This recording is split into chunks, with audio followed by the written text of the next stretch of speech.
Morning, everyone. We are delighted to be joined here by an endurance nut, an ambassador for change in hospitality and innovation, and also the man behind Birch, Chris Penn. And I'm also here as well. So before we get started, we're going to play a quick video and then we'll get into it.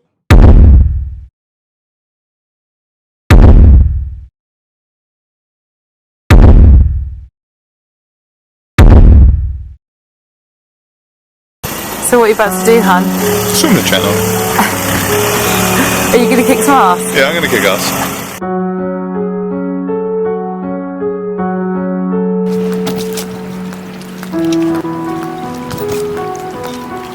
Tikora, tenene tanaka tanaka, pahuru huru, nane I my tiki my fiti.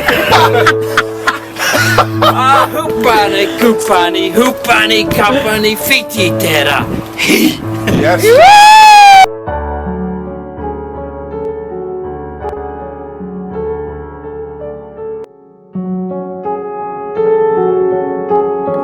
Hello, darkness, my old friend.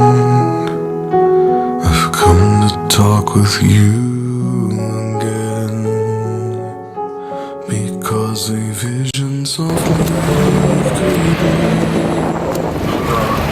left its scenes when I was sleeping, and the vision that was planted in my brain still remains within the sound of silence.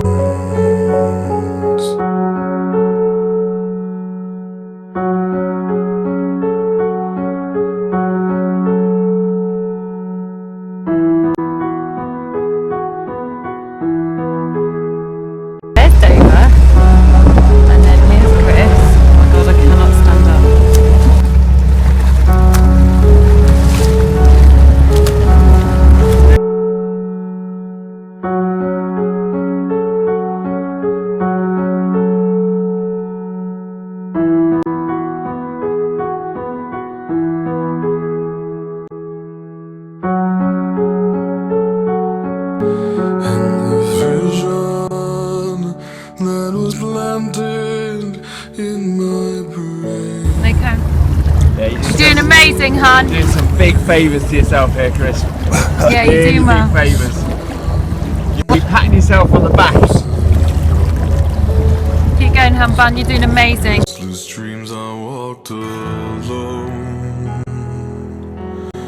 narrow streets of cobblestone, neath the halo of a street lamp.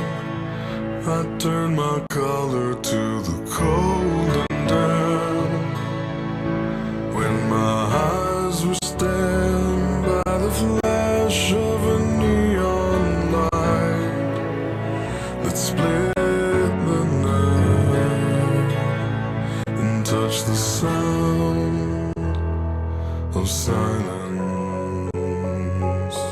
And in the naked light I saw 10,000 people, maybe more.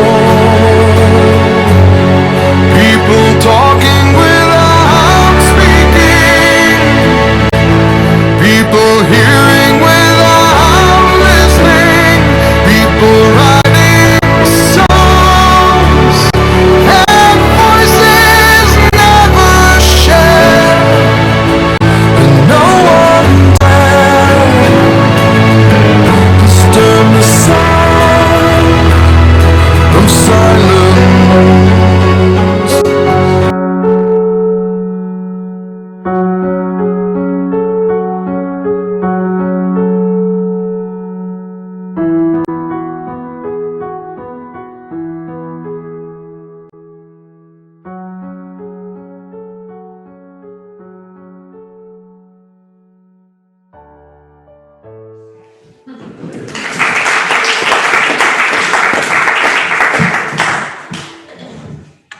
It's actually quite hard to watch that. How many times have you seen that? I saw it a lot when we first did the video, and my friend edited it. But yeah, then I rarely watch it until you said, "Could we do something together?" And yeah, it does invoke a few emotions when I watch it. So yeah. Does it bring back some of that actual? Does it like nostalgia where you feel some of the pain of doing it, or? I don't feel the pain. Honestly, I feel the positive emotions of the process of that journey, and the fact that I still don't see that as me. I still find it very hard to see that was me that did that and swam for 14 hours. And I think when we were talking about could we shape a session, how can we do it around business and leadership and all that kind of stuff, I mean, to me, the whole of the last 12 months has been about this. Not the channel, but can we survive? Can we actually get through this? Do we give up? And how do we continue going when so much complexity comes our way? Because the channel was very much a process of complexity, preparation, but just dealing with this and finding ways to equip yourself with strength to continue. And I'm sure everybody's found that over the last 12 months. I certainly have. I've had so many low points, different to the channel, but yeah. Okay, well, that's exactly what we're going to get into. So in terms of this session, kind of broken it down into three things. So impossible, first section, then resilience, and then purpose. So as we're going through, do just put up your hand and shout and jump in, question, if you've got anything you want to raise. So yeah, please do keep this quite interactive. So I guess the first question I've got is why? Why take on such a ridiculous challenge? Why do it? Yeah, I think personally, I've always had this desire within me to challenge impossible. I've always felt that impossible is a mindset rather than something physical and tangible. And actually, we go through our lives. When we're children, we explore and we kind of take risks, and we find great enjoyment by climbing up a tree and not falling off. And then we get to adulthood and we don't climb the tree, and we tell our kids not to because they might fall off. And so for me, there's partly this desire to disprove impossible within my head, and to also nurture my mind in order to be able to allow my body to achieve its potential. But also, I guess, to find ways as an adult where we can have these enriching experiences where we're not completely constrained by this kind of risk mindset that maybe is founded upon untruths. So it's kind of a two-part thing of challenge impossible, really understand the mind, and also find these incredible experiences where we can truly find just, emotion that we never knew was there, which we would have had, like, if we remember when we were kids and we had Christmas, or we had anything that we did for the first time, just that feeling. And I think it's really sad that as we get older, we don't have as many of those things. Now, I don't for 1 minute think that anybody should do things that might kill you, which sadly, the week before I took on the channel, someone had died. And so there was a real possibility of death in taking on something like that, which is why so few people have done it. But I still think that finding things like that help to enable us to, I guess, have more enjoyable lives where we're, I guess, living rather than thinking about what could be and what might get in our way. So it's a product of both. And you talked about accepting the risk of failure, and how you kind of, failure is a building blocks to success, actually, if you can navigate. Tell us about that sort of thought process. Yeah. So this was the one challenge. I've done lots of endurance things before the channel. I used to do a bit of Ironman and kind of long distance triathlon racing. And I did feel that as I went through that, it became more likely that I wasn't going to not finish those races. So therefore, there was part of that journey that I wasn't happy with. That it became not easy. It definitely never becomes easy. Endurance is not easy, but I had accepted that I was always going to finish it. And I think in order to grow, we need to be able to take on things and accept that failure is a possibility. And for me in the channel, that was a big step to say, I have to accept that I may fail. I have to accept that I may not get through. And I have to accept that there will be so many mistakes that I make through the process of getting to that point, and indeed on the day itself.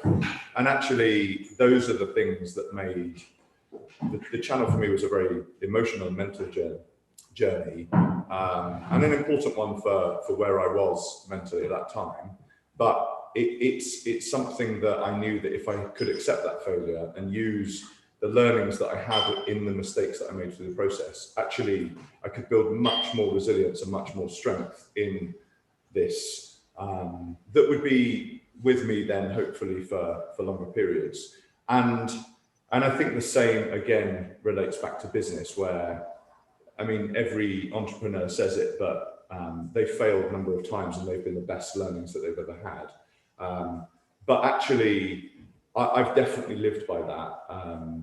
I decided to go out on my own 5 years ago and start to try to build my own hospitality company without money and without assets, which was frankly stupid. But actually, I've survived, and it's another journey where I accepted that I might fail, but I was prepared to take that risk because I knew if I didn't fail, I would be able to deliver something incredible and much more meaningful to me than just a transaction or a material output.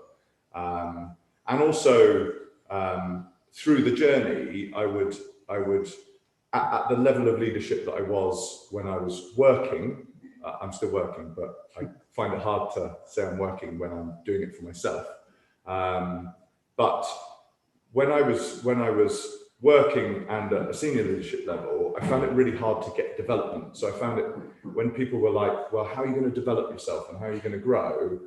Actually, like, well, I've done that course, I've done that course, but I realized that my self-development journey was going to need to be facilitated by me taking risks and accepting failure and making mistakes. And so that's the most wonderful thing that I found personally for the last 5 years from a business context, is that by taking on audacious, potentially impossible tasks, I've actually developed significantly better than I would have done if I had have stayed in formal employment, not taken as many risks, and then not made as many mistakes. So I think failure is just such a crucial part of self-development, learning, and then growing, whether personally, but also in business. So I love the idea of making mistakes.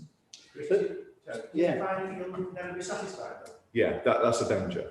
And it's something which I think is a danger for anybody that wants to be high potential, high performance. I struggle with those words related to myself, but I just use those words because they define achievements that are kind of elevated to the norm, whatever the bloody norm is in the world. But there is always a danger that there's a dip. So we constantly go through transition curves in our lives where there's an up and then it's immediately followed by a down. The challenge with, I guess, peaks and high outputs is that then there can be a crash. And I've been fascinated in my endurance journey by the world of performance sport, and I've read a lot into kind of minds and mindsets of professional athletes and performance directors, and some of the most dangerous things are the crashes that people suffer because actually nothing's ever good enough, and then when they hit the highs, they can't deal with the fact that there's not something to keep going afterwards. And the other question was, because you're also driven like that, do you find it hard recruiting people that are not the same mindset, or do you get people that are different to you wrapped around your team? Yeah, that's really interesting. I think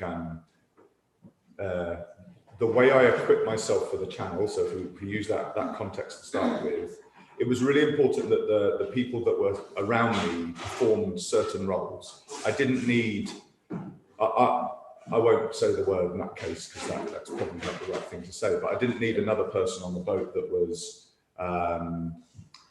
that had the same mindset as me and was prepared to take big risks. What I needed was a friend of mine who was on the boat was a firefighter, a good friend of mine.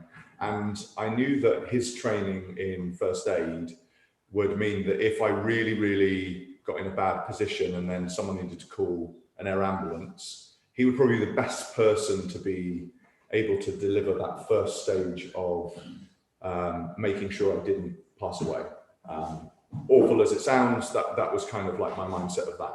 Then my wife was on the boat and I knew that she would be able to give me emotional strength, and she had been really, really great at, I guess, supporting me through different things that I'd taken on in my life.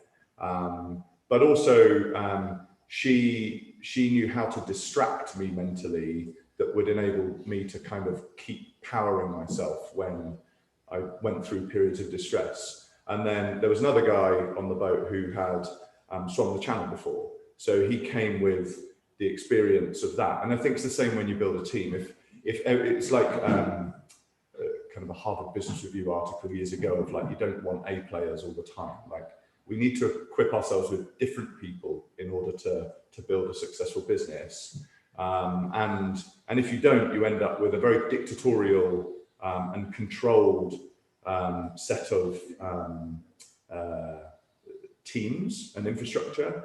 And actually then that puts a ceiling on the potential of that business. So I've always believed in actually finding people that have ambition, that are in the A player roles, but then finding people that are just bloody good at what they do and are very content with what they do, to be the really good, and I didn't use the term, I didn't coin the term A and B players, so I'm not meaning to be derogatory to anybody that sits in a non-A player role. But I think you have to have a real balance of people in order to create a successful business. And I think moving forward, and it should have been the case for the last, God knows how long, I've been in hotels for 25 years, and the lack of diversity, ethics, inclusion, and dynamics in teams, they've been very, very male, centrally controlled, dictatorial environments. And actually, I've been an ambassador for change in that for quite some time. So I'm also trying to build teams that are kind of more diverse in terms of the people, the mindset, the skills, the qualities. And I think hopefully that will be something that enables us to continue to grow, because I think businesses that don't do that now are likely to fail in any case if they haven't done already. Thanks, Richard. In terms of the preparation to actually do that feat, what is it that you had to do to actually get past the finish line? What was your plan?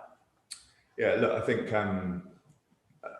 the challenge with something like the channel is not very many people have done it. Therefore, there's not really a Bible that says do this, do that, do everything else. Equally, starting a business, there are many people that have done it, and there are many people that have written books about it, but there are so many different ways that you're going to come across failure and complexity and everything else. So there's no right way to do anything, frankly, in life. And we're all completely independent individual characters with fingerprints which are inherently unique, and minds which are equally as unique. Therefore, my preparation was not something which I could then learn from, a handbook of how to swim it.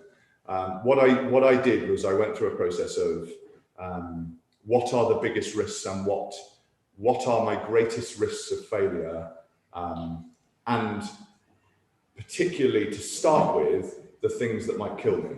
So I started with like very much a risk assessment mentality to build the preparation. So what could kill me, and then what are the next greatest things that might be the reasons why I failed this task. And the first of that was hypothermia.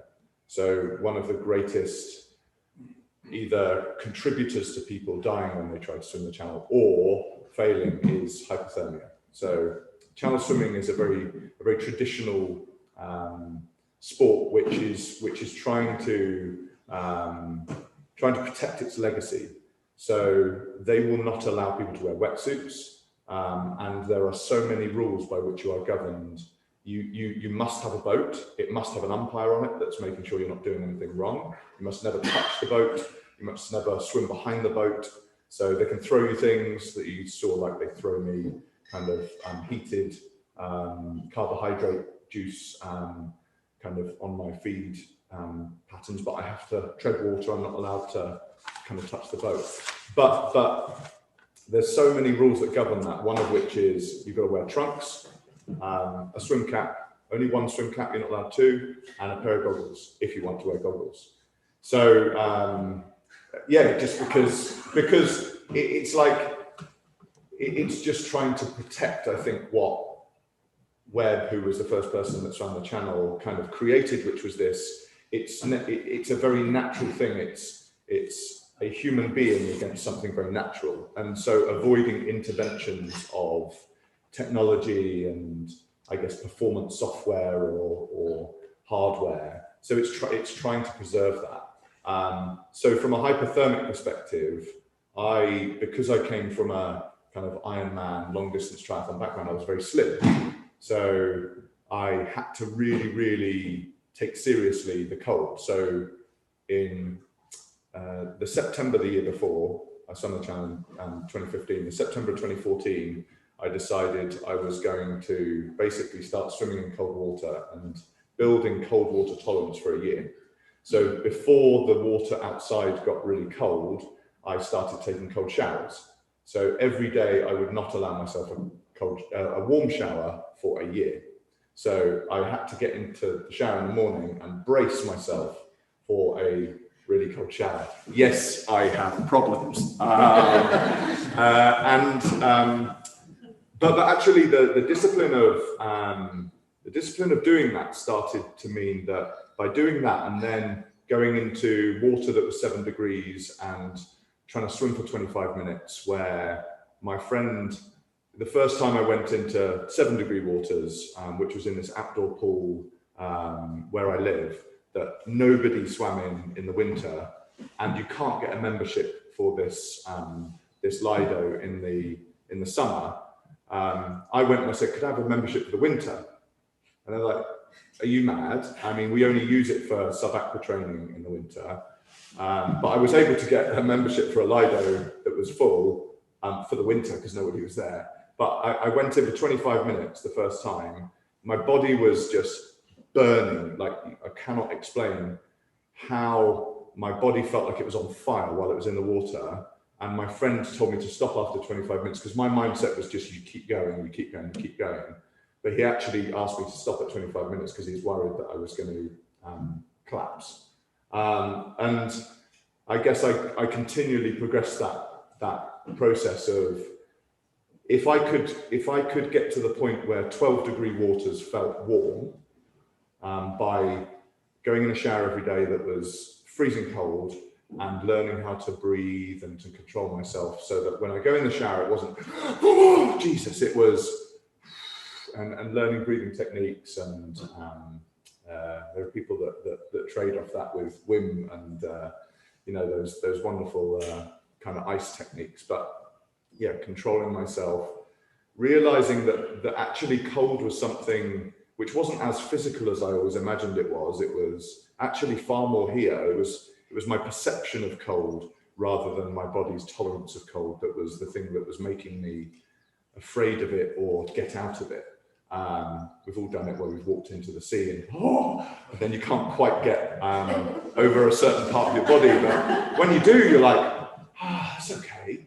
But it was always okay. It was our fear of it. So preparation for me was a lot about what might kill me.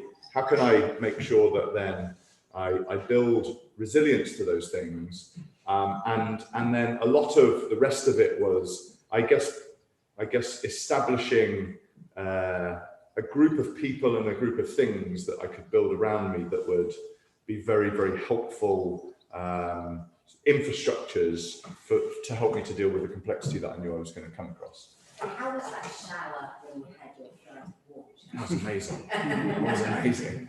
Yeah. Yeah, I mean, How long after the swim did you do that? pretty much immediately.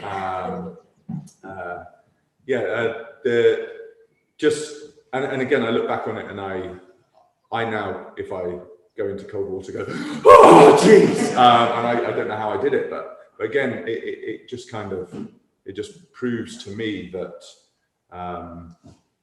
we all have the ability to do really incredible things as human beings. It's just sometimes we allow this to prevent us to do that. With that, Chris, I find it really interesting. You talk about you start talking the negative, didn't you? As opposed to what do I need to do to make this work?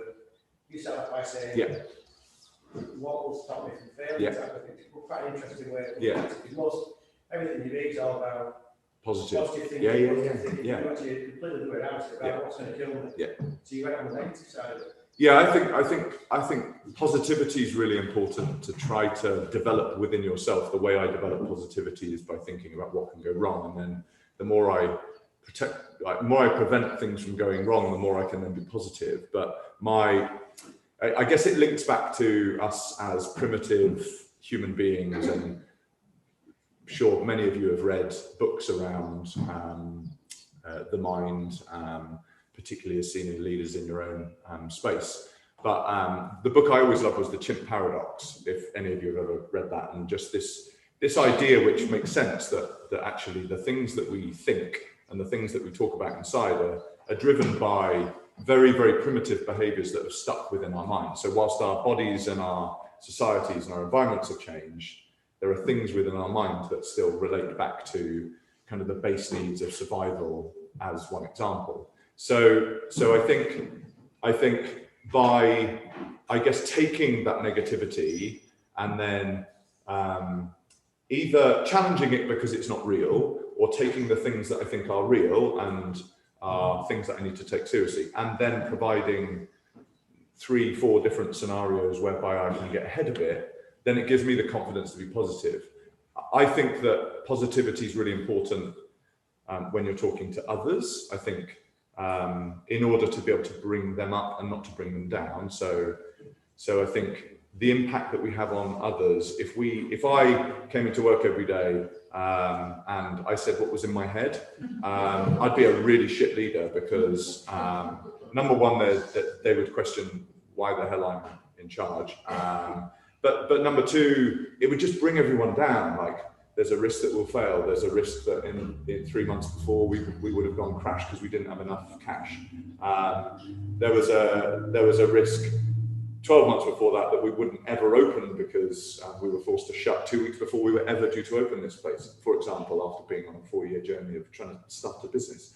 But I deal with those things inside, and I guess it's a leader's responsibility to either deal with those things themselves or to find other people and other infrastructures to help them to deal with those negative things, and then so that then with everyone else it can be realistic and positive, but not naively optimistic. Because I think any leader that, particularly, I think COVID's shown that to people, I think any leader that was out there being naively optimistic would probably have fallen over anyway, because their team would have gone, what the hell are you talking about? I mean, can you not see what we can see? I mean, we're getting excited about, maybe we won't need to tell people, don't walk up to a flipping bar, please sit down, all of these things that have become law to prevent service in hospitality when hospitality's been desperately trying to survive.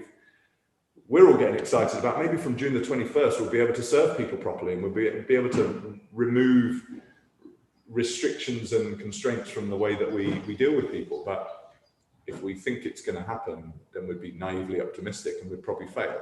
So I think being negative is an internal thing. It's an important thing, I think, as long as we deal with it in the right way. And I've always had, unfortunately, internally, a very active negative mindset. I would call it a risk assessment mindset if I was talking to anybody that worked with me, so that then they don't think that I'm ultra negative. But I guess I've also had challenges where, and I experienced some about 3 months ago, where sometimes that negativity, I lose the power to be able to either challenge it or to deal with it.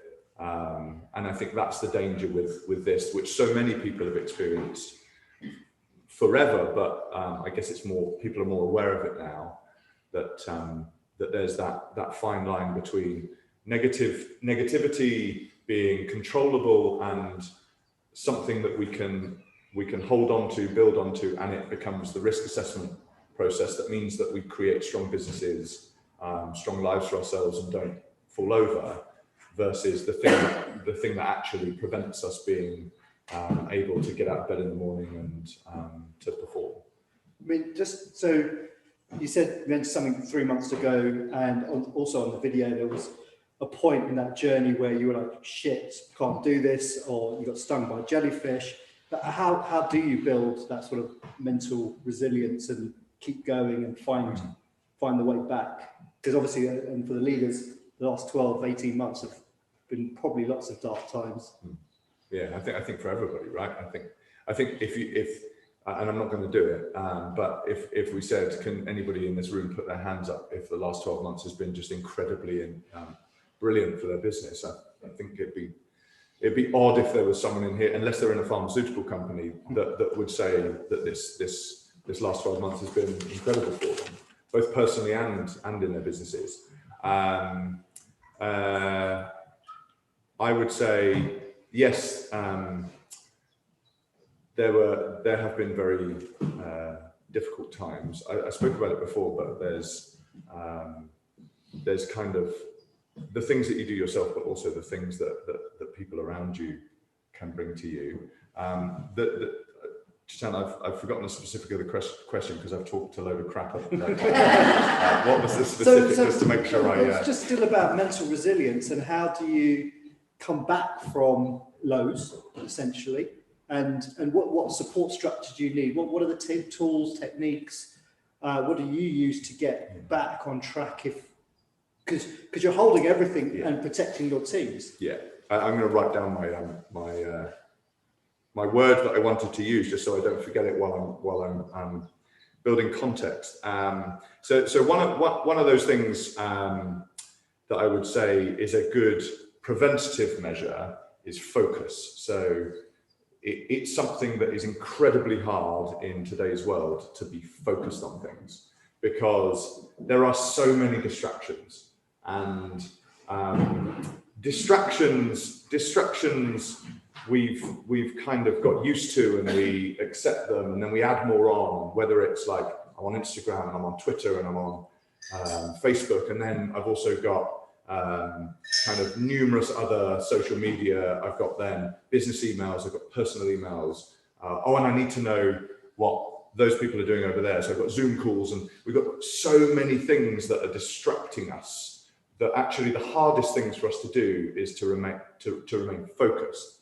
And I think it's something that was super important for me in the channel, but it's also super important for business leaders, particularly, to find ways to be able to focus and focus properly, not to be the person that says, oh, let's have a one-to-one, and then, oh, sorry, I'm going to be 10 minutes late, just because that thing ran over, or I just got an email, so I'll just be 10 minutes late. I'm pointing at you not because we're having a one-to-one, just because it's easy to point at. I'll point at someone else in a minute. But then you get into the one-to-one, oh, sorry, my phone's just ringing. Oh God, I can't believe they just said that on Instagram. Oh, that's a great picture. And then we become, if we're not careful, we become people that have lots of distractions. I think to achieve incredible things and to build great businesses, particularly as leaders, we need focus. And so the first thing for me was building focus. How can I prevent lots of things coming into my head that will distract me or maybe try to derail me when I'm going through that journey. So one of the key things that I did was I have 3 children, and I had asked them to write on my arms in kind of permanent black marker, not like permanent, but permanent enough that it wouldn't wash off in the sea. So they drew on my arms before I went down to Dover. So my son, who was he was probably like 2 years old, drew a thing that looked, I'd say it was a spider, but that's only because it was just a few little strands. But it was like, that's Jack's thing. It's like that's a picture of him there that I've got while I'm swimming.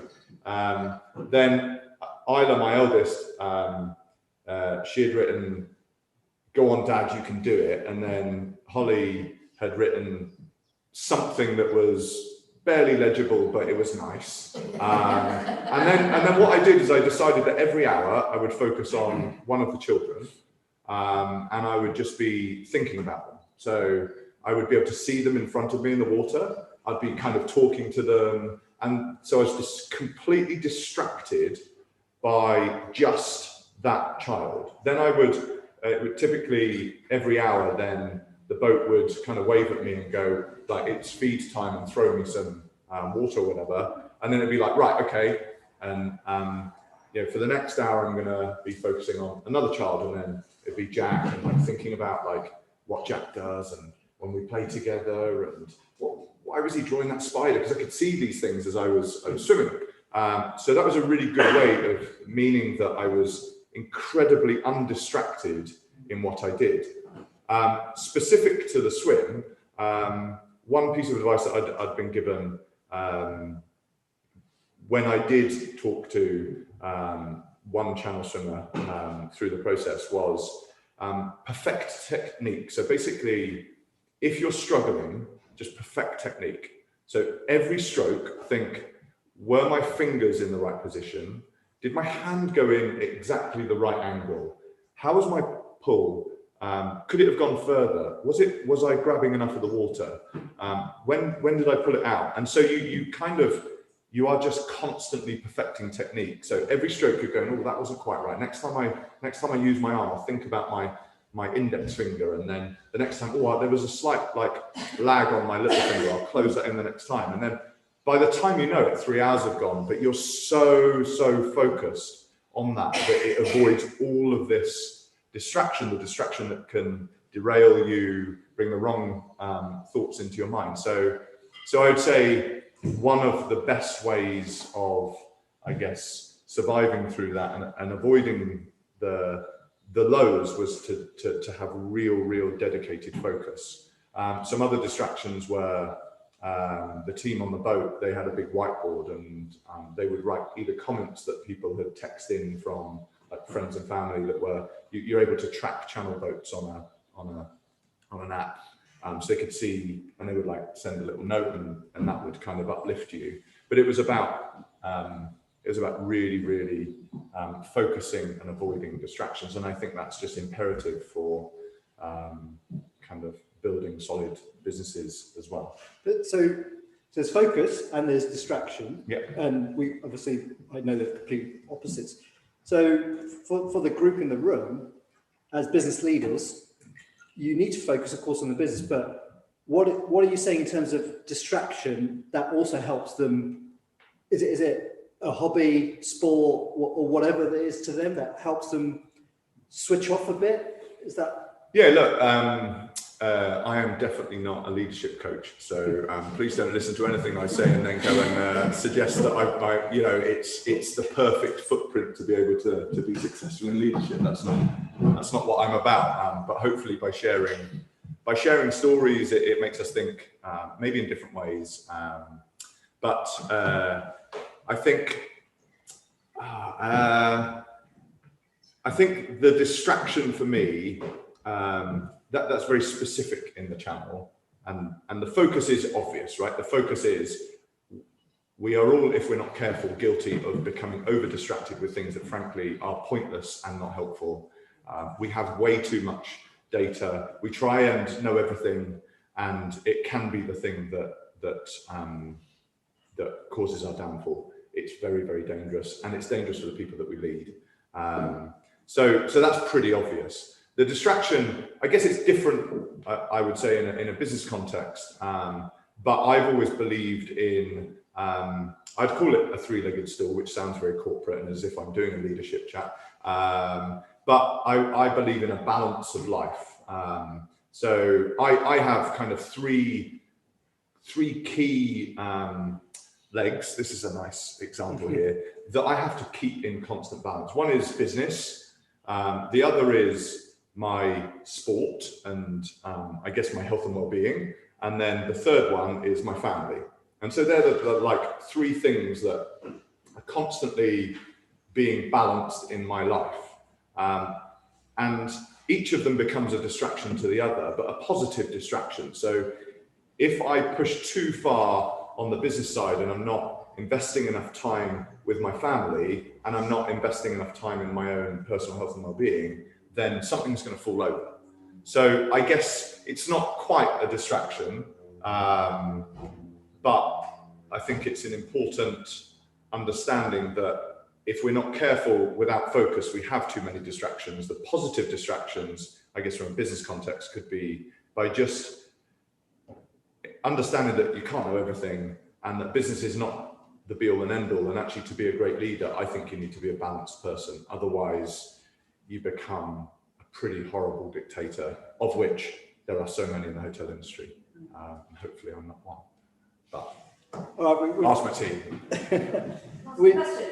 Yeah. Please. What led you from the personal challenges that you've done to end up by investing and producing this project, which is quite an eclectic experience? And how did you end up by thinking, this is what I want to do, or I want to convert this whole experience, and what did that sort of, how did you end up here, basically? Frustrations. So I was in an industry, so before I started in the hotel industry, I didn't know what the hell I wanted to do, but I really enjoyed maths. I liked economics, boring, and I liked people. So, you know, they were the things that when I got to kind of A-level time, I really enjoyed and felt like I had some capability and skill set for. We were asked to do work experience at school. I didn't know what I wanted to do. I was starting to get a bit lazy in A-levels. I didn't really want to be in lessons very much. I wasn't bad, but I lost a little bit of interest. And we were forced to do 2 weeks work experience. I didn't know what I wanted to do. So for those of us that didn't have a career aspiration, there was a list of kind of off the shelf things that we could go and do. One of which was go to a hotel and work at a hotel and shadow a manager. Which is the most interesting experience I've ever been through. But the reason I chose it, because I thought it would be easy. So when I looked at the list of things, I thought that would be the easiest thing. Because surely like a hotel's a piece of piss and, you know, it's just like a bit of food and a bit of drink and like people sleeping there. So I went there and I wasn't disappointed really. The manager who I was shadowing, firstly, we went into the canteen and he had a cigarette before he ordered his breakfast, which the team brought him. And then eventually I was handed off because obviously he was too important. And I was given to someone in the restaurant that was in the shit. So this person was massively in the shit. They had orders galore, they had consumers in the restaurant, and it was pretty chaotic, but I actually really enjoyed that because I was like put into this like fire situation where there were people that you needed to make happy. And I really liked kind of building relationships, social interaction. I loved like human to human transactions. I love this idea that if you intervened in something, you know, in many businesses and in many industries, like the output takes a year, it could take 6 months, it could take even longer. In a service environment, it's like immediate. Have I made that person happy or have I made them sad? And I loved that. I loved the fact that you could add value. And then actually, I was quite logical because of the kind of maths and economic side of what I was learning. And therefore, I could kind of see the opportunity for process and structure and logic. And so I was like, I really like this, because it's like a logic puzzle every day, but with a load of human beings. So I stumbled in hotels, and then I worked while I was doing my A-levels at the weekends as a waiter.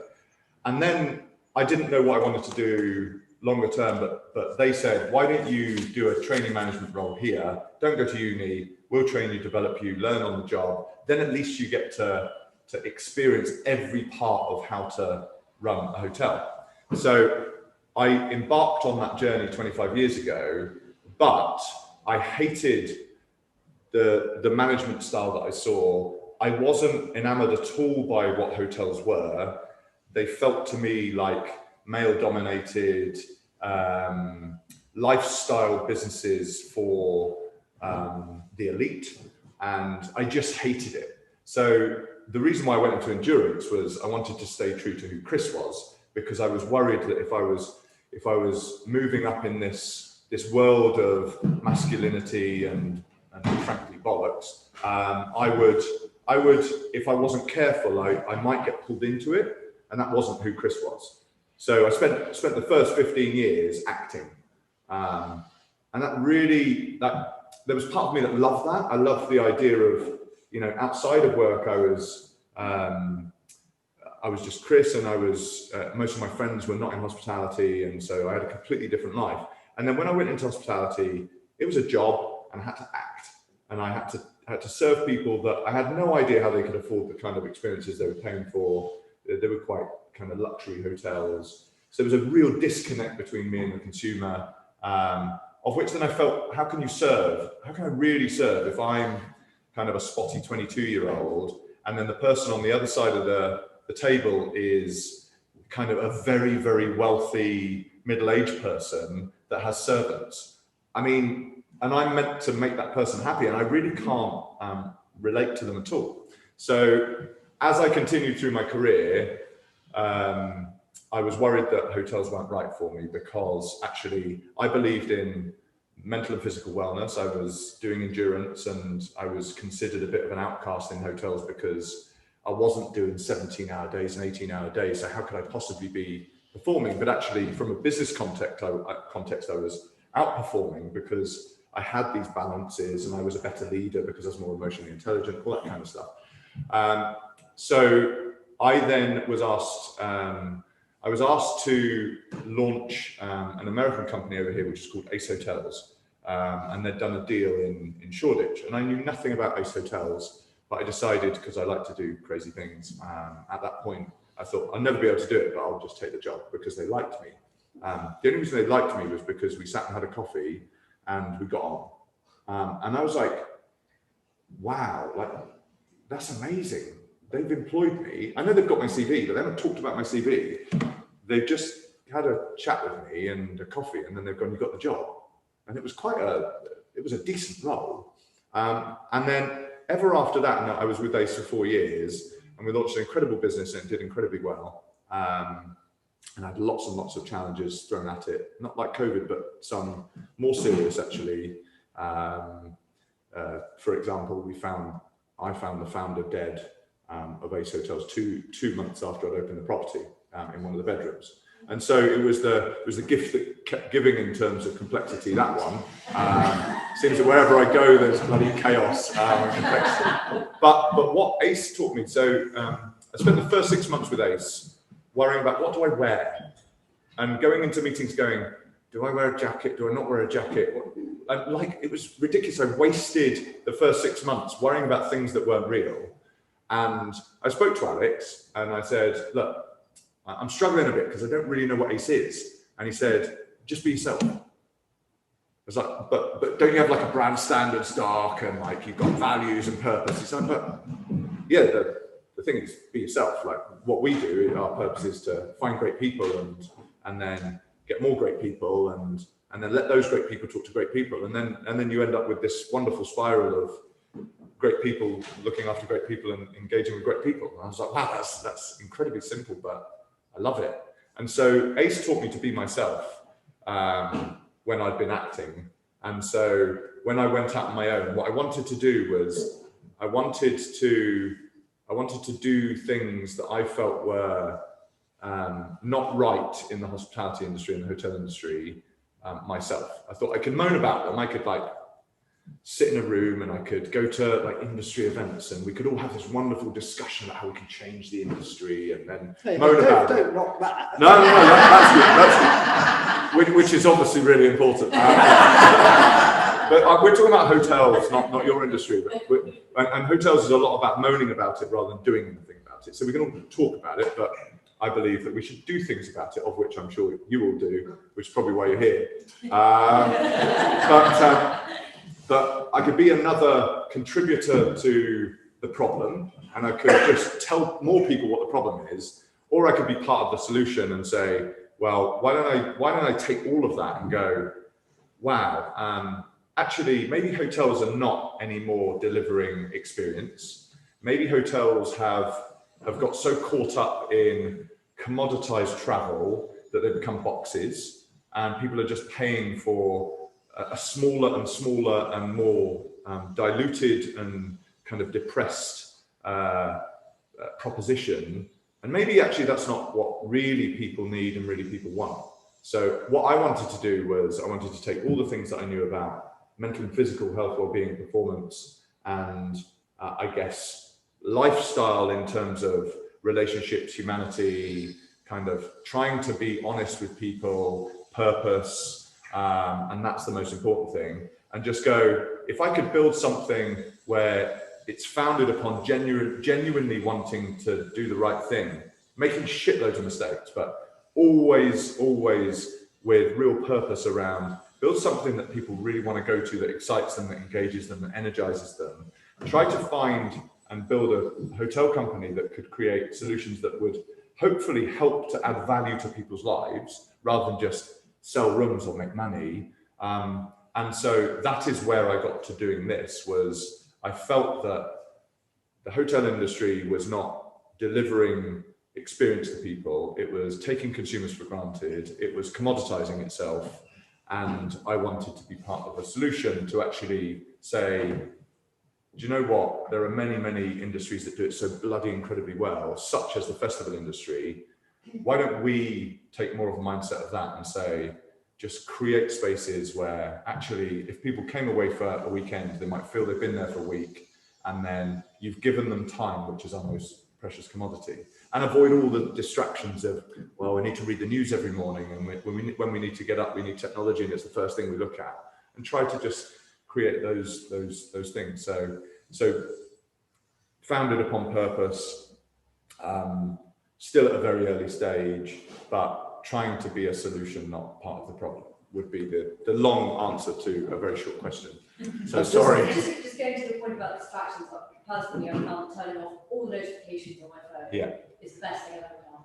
I don't get notifications for emails anymore. I don't get notifications for social media, and therefore I can choose when I look at it as opposed to, well, trying to get on with it. That's a big difference. We've just got, we're almost out of time. I want to just finish on one last question. And that's the word you've used quite a bit just in the last 5 minutes, purpose. Why is it important to think about purpose, and what does that mean for the people in this room? Or how do they apply what you're hopefully about to say about that word? So I wouldn't have been able to do that. Is it still on there? No. I wouldn't have been able to do that, which is not on there anymore. If it didn't mean significantly more to me than a transaction. So there's no way I would have done Culture House for the year. There's no way I would have been in Dover Harbour every Saturday morning doing 6-hour swims if the Channel swim didn't mean so much more to me than just a transaction. You know, it's not about like getting a medal or even kind of being in a book or whatever. It was so much deeper for me, and that was one of the things that I held on to all the way through that kept me going.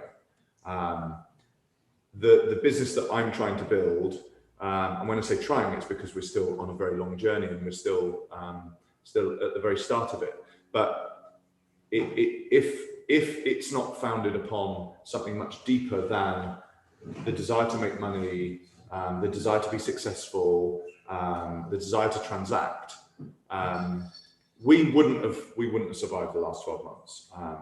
We are a startup. We had worked with a real estate capital partner to invest in this asset, and 2 weeks before we were due to launch as a new brand that was still, you know, the real estate investors were still trying to work out whether we were going to be successful or not. 2 weeks before we were due to open, and we'd spent all the pre-opening cash of training people and everything else, we were forced to close.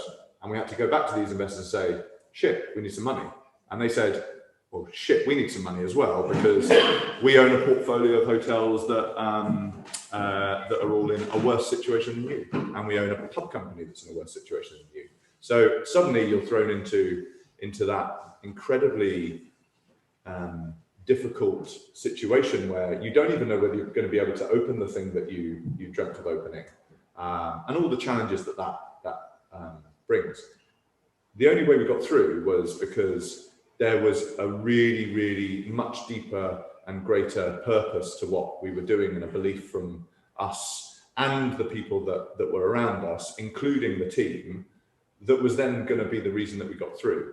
And actually the same with consumers, because in the early days when we started to talking to people about it, because we were very honest and we were very genuine in who we were and how we were going to try and build this thing, and it was going to take, you know, some time to build a kind of circular environment here and everything else. But there was the intention to do that. People were like, yeah, well, we'll come on that journey with you.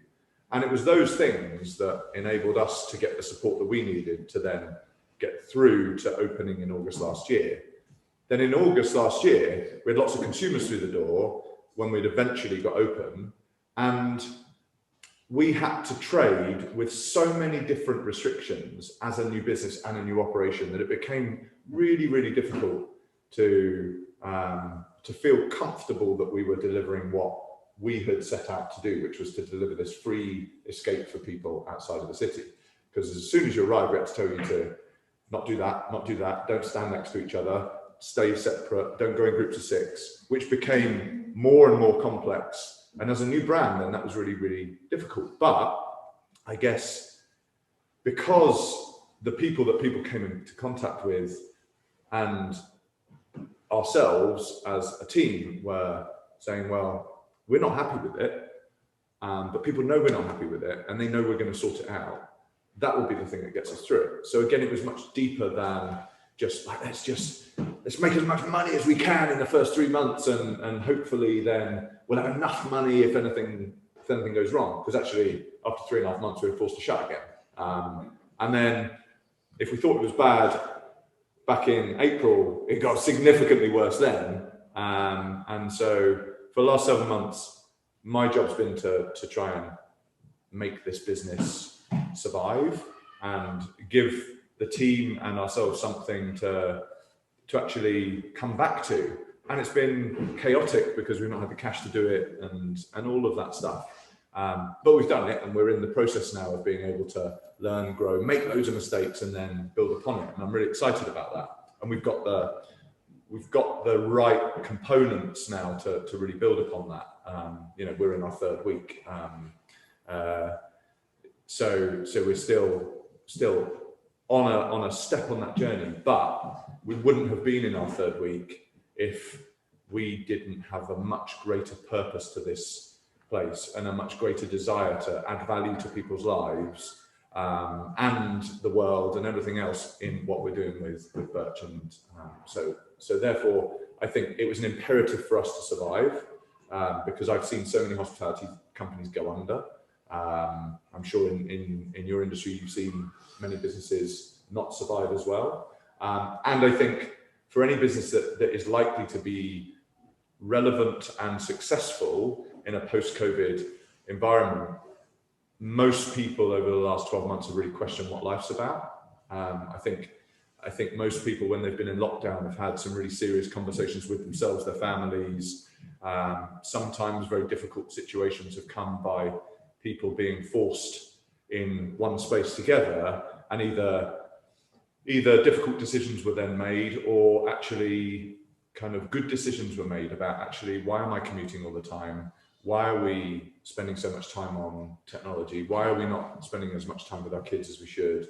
Why are we outsourcing parenting? Why are we outsourcing all these things when life is about human beings? And I guess we all saw the roots of what humanity is, which is back to the primitive thing, is survival, right? That's what it became over the last 12 months. So I think with the fact that all consumers have been through that, all human beings have been through that, if a business is now trying to trade without purpose, it's highly unlikely that it's going to survive. It might have a short-term benefit of the fact that everyone wants to get out, but it won't be sticky. So I hope that by building things with purpose, that will be the thing that differentiates us, but also keeps us going through more complex times, because we might have got through COVID, let's see. But even if we haven't, there's going to be so much other shit that's thrown at us. So the purpose will be the thing that kind of holds us all together and sews us all together as we go through it.